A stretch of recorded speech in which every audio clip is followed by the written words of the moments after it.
Assalamualaikum warahmatullahi wabarakatuh. Jumpa lagi dengan Iskael dalam belajar website ya. Kali ini kita akan membahas kenapa sih dan apa sih alasan kita belajar jQuery di tahun 2023. Kan sekarang kan kalau tahun 2003 itu kan banyak banget ya framework JS kayak misalkan kayak React. React itu library ya. Kayak Vue, terus abis itu Angular, terus ada frameworknya React, ada Next.js, terus Nuxt.js, Alpine.js, dan lain-lain ya. Tapi kenapa sih kita harus tetap belajar jQuery di tahun 2023 ya? Dimana framework-framework JS itu sepertinya tiap minggu itu selalu ada yang baru gitu ya.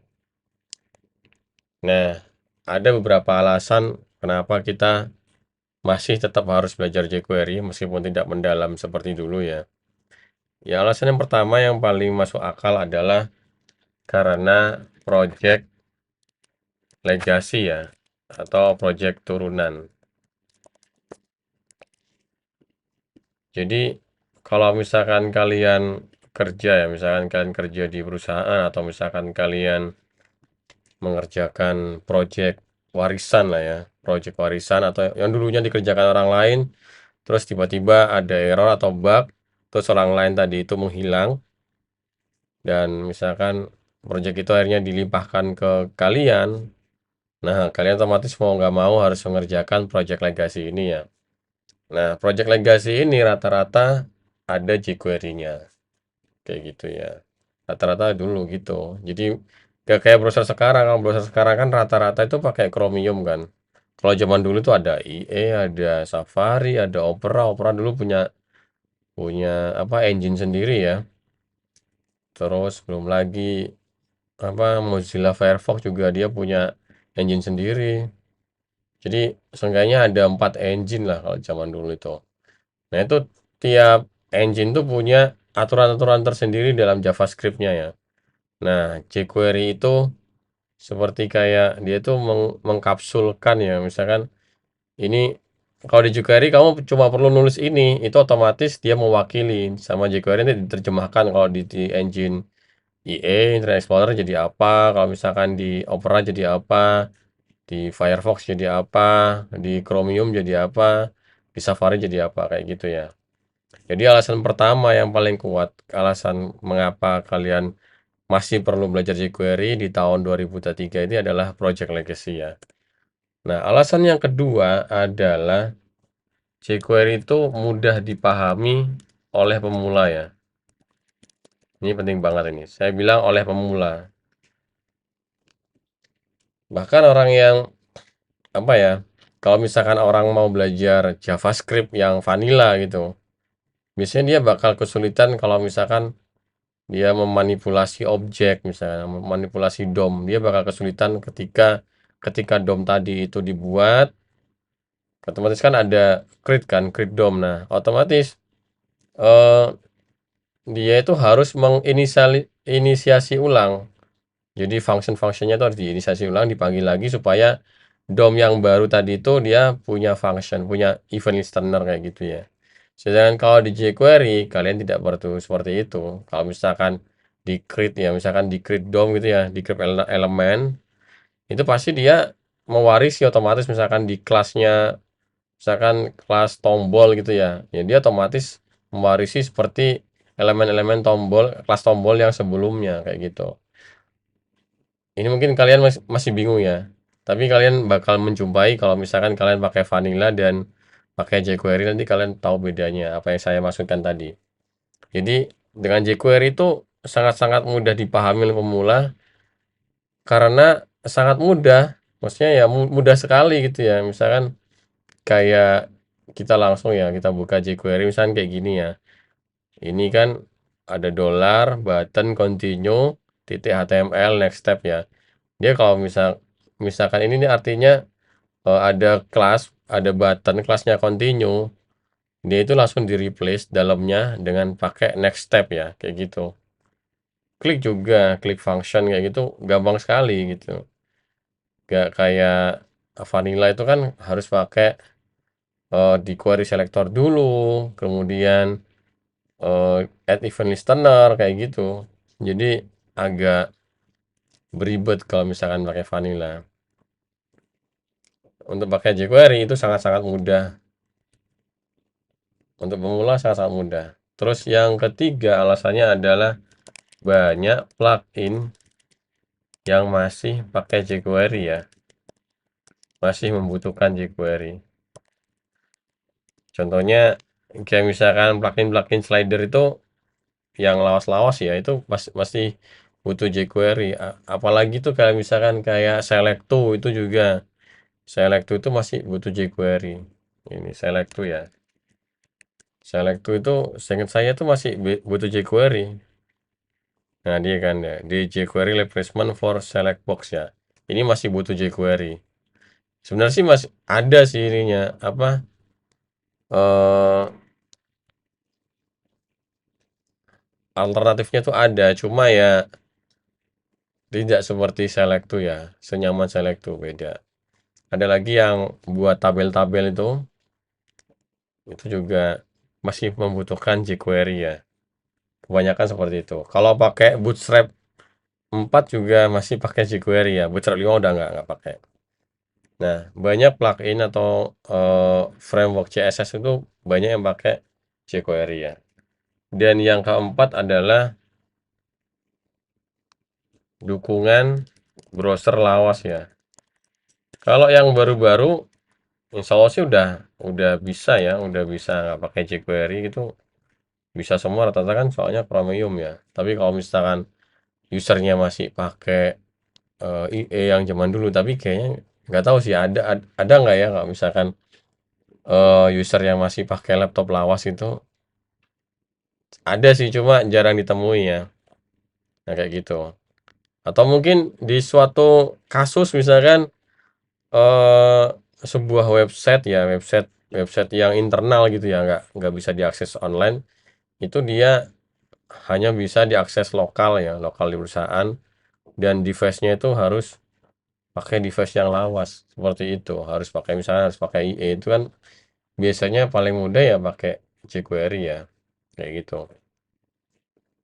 Ya seenggaknya empat alasan ini masih masih relevan. Jadi kenapa sih kita harus masih belajar jQuery meskipun ya kalian bisa belajar React, Vue dan lain Alpine JS, HTMX itu bisa seperti itu. Tapi eh, lagi-lagi itu kan idealnya seperti itu ya udah nggak perlu jQuery idealnya seperti itu. Tapi faktanya di lapangan kalian masih bakal menemukan project legacy gitu. Yang paling sering itu kalau misalkan kalian nge-freelance, biasanya ada project legacy. Misalkan ada teman kalian, bro, kamu bisa nyelesain ini nggak bug ini atau misalkan nambah fitur ini nggak? Tapi ini pakai misalkan ya ini pakai Bootstrap 3 nih. Wah, otomatis kalian harus minimal ya tahu lah jQuery. Pakai Bootstrap 4 ya, seenggaknya tahu lah jQuery. Atau misalkan pakai CI3, biasanya kan CI3 itu ya masih ada hubungannya sama jQuery gitu. Nah, kebanyakan sistem-sistem yang ada di perusahaan yang sistem misalnya sistem apa pembayaran atau apa, itu kan sistemnya udah dibuat lawas ya, misalnya udah mereka buatnya tahun 2016 atau 2015 atau mungkin sebelum itu, maka kebanyakan tuh pakai jQuery ya.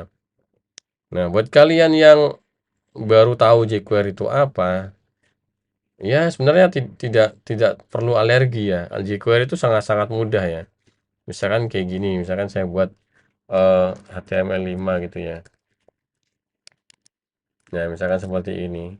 Misalkan saya go live dulu ya. Misalkan seperti ini, jQuery itu sangat-sangat mudah. Misalkan div kelas, misalkan wrapper ya. Di dalam wrapper ini saya masukkan jQuery-nya di sini. Coba kita pakai CDN. Ya, pakai langsung googling aja CDN jQuery. Nah, di sini kalian tinggal masukin aja misalkan gini. Kita pakai yang minified coba. Tinggal nih kopas, taruh di sini aja. jQuery ini dia otomatis ya. Kita coba panggil, kita panggil di sini misalkan script ya. dokumen misalkan gini, dokumen. Kalau jQuery kayak gini ya, dokumen ready function.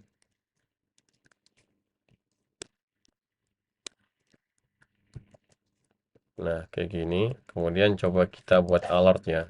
Alert jQuery.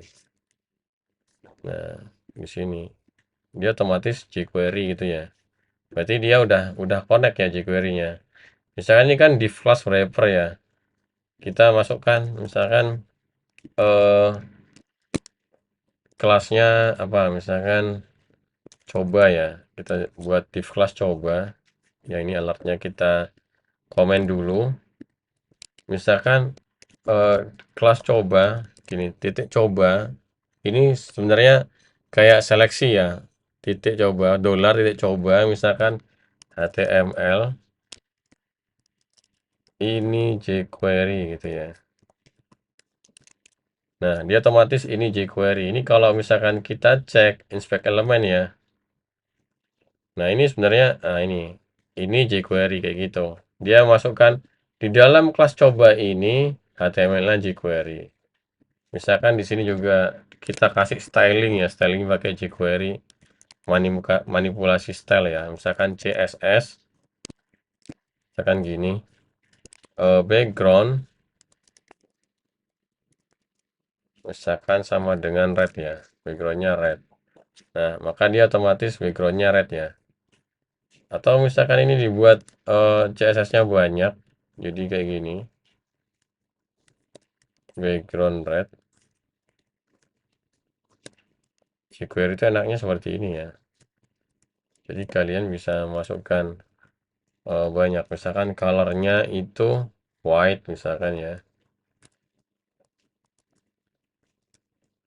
Misalkan colornya white. Nah, kayak gini. Background colornya white. Ini kalian bisa memanipulasi pakai jQuery ya. Nah, kalau misalkan pakai script biasa, misalkan JavaScript biasa, kalian masih harus misalkan ini kita kopas ya, misalkan coba misalkan coba satu ya. Nah, itu kalian harus pakai kayak gini, misalkan eh let atau misalkan cons ya. Cons coba satu sama dengan dokumen query selector. Nah, kemudian dicoba satu kayak gini. Ini baru nge-query selector ya. Coba kita console log ya, misalkan console log coba satu. Kita cek dulu. Nah, ini coba satu dapat ya. Kemudian kita coba satu HTML atau inner HTML sama dengan misalkan ini vanilla JS. Nah, kayak gitu. Kalau pakai vanilla JS seperti ini, misalkan untuk apa? Untuk melakukan seleksi ya, misalkan ini coba satu berarti kan ini coba satu ya. Coba satu, dia harus pakai seleksi dulu. Kita definisikan dulu cons coba satu itu dokumen query selector ini. Habis itu dia ditentukan inner HTML-nya tuh ini vanilla JS kayak gitu. Kalau ini kan tinggal dolar titik coba HTML ini jQuery kayak gitu. Mudah banget sih. Jadi hampir sama. Jadi jQuery itu enaknya itu karena mudah. Jadi misalkan kayak misalkan ini kita mau kasih klik ya, misalkan coba ini kalau diklik dia munculin apa misalkan klik ya. Klik function misalkan ya. Klik function dia ngapain misalkan alert coba. Misalkan gini nih. Ini saya klik. Nah, bakal dia muncul coba. Kalau misalkan di sini coba satu juga bisa. Tinggal ditambahin coba satu add event listener, klik ya. Kemudian functionnya, misalkan functionnya ngapain nih? klik coba, misalkan klik coba satu, kayak gitu. Kita buat functionnya klik coba satu, dia ngapain? Alert coba satu, misalkan seperti itu ya. Sama juga bisa. Nah, ini coba satu, ya ini coba. Nah, kayak gitu. Kalau misalkan pakai jQuery itu lebih lebih singkat ya. Tinggal dolar klik function kayak gitu. Ini kan coba at even listener klik coba satu, kemudian didefinisikan. Sebenarnya ini juga bisa ditambahkan di dalamnya juga sama. Misalkan mau nggak kayak gini, misalkan kita kopas dulu, ini kita komen. Nah, misalkan kayak gini bisa juga. Di dalamnya ini langsung dibuat function kayak gini ya. Nah, misalkan gini.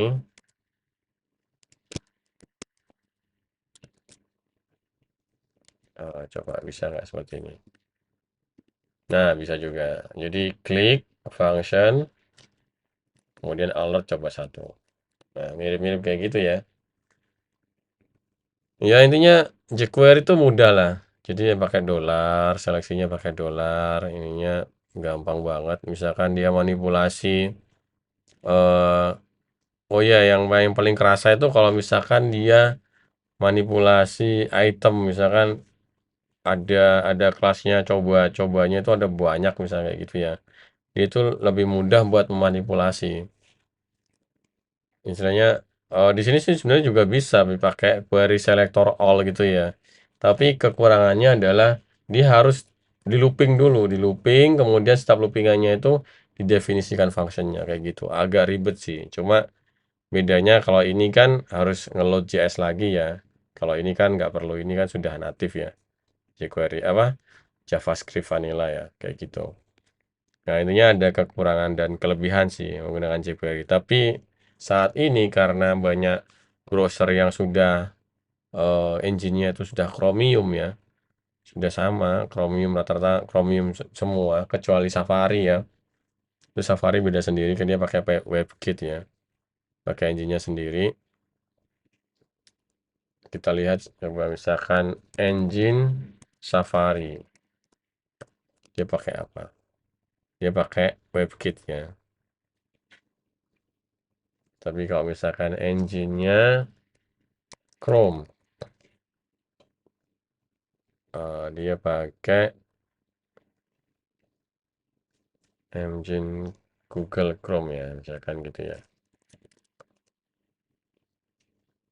Bentar ya. Nah, dia pakai misalkan Microsoft Edge. Dia pakai apa? Pakai Blink ya. Chrome itu juga pakai Blink. Jadi bukan WebKit ya, pakai Blink ya. Nah, Blink sendiri tuh banyak banget ya. Ini yang pakai misalnya dia ada Chrome, ada Vivaldi, Opera juga sekarang pakai, terus Brave, Firefox juga pakai, kayak gitu ya. Jadi sebenarnya browser tuh ya itu aja, Chromium aja. Maksudnya yang defaultnya ya. Kalau untuk pengguna Mac mungkin ya ada sedikit diversifikasi ya, ada Safari gitu ya.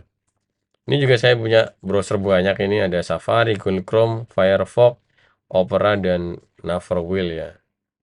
Kayak gitu banyak banget yang saya pakai. Ada lagi browser ini apa? Browser namanya Arc. Nah, ini juga unik juga sih. Ini tapi engine-nya juga sama, ini Chromium ya. Jadi engine-nya kayak gini. Jadi misalkan new tab dia kayak gini. Misalkan buka SKL gitu ya, skl.com ya. Dia bisa kayak gini. Ini misalkan di split. Nah, bisa gini. Mau di split ke bawah juga bisa. Kayak gitu. Ini pakai Arc, ini juga pakai Chromium ya.